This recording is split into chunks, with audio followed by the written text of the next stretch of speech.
borrowed money is a slave to the one who has lent it, and that's so real. So it is actually slavery.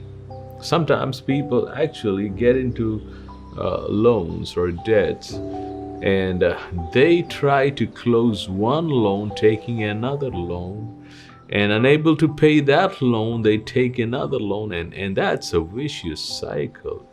That's a kind of addiction, that's a kind of slavery.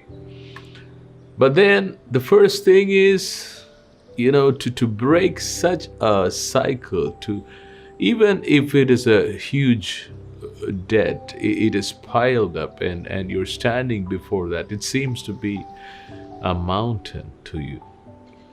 I think the first thing that we need to do is to surrender to the Lord and say, Lord, I just give it. I yield. I'm not going to have my own way anymore. The scripture says in Proverbs chapter 3, verses 5 and 6, trust in the Lord with all your heart. Lean not on your own understanding. In all your ways acknowledge him, for he shall direct your paths.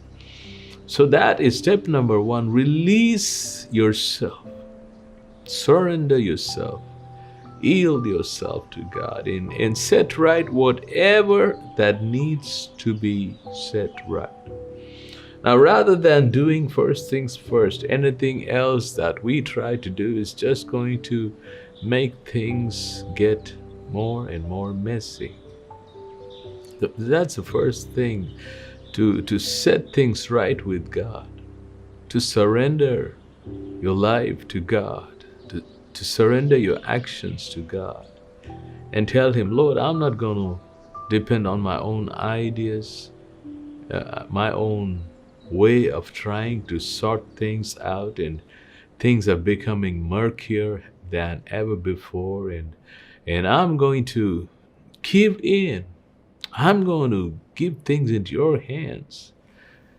We read in the life of David, when he was caught between three options, when he actually faltered in numbering the men of war in Israel, God sends him the options of one being struck by famine for 3 years, chased by enemies for 3 months, or plagued for 3 days. And now if you look at David, he did not choose one of the three options. Though God had sent the prophet with the options, God wanted David to choose one of them. What did David do?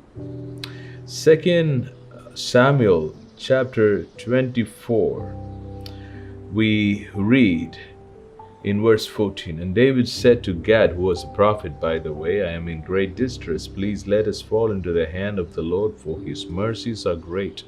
But do not let me fall into the hand of man.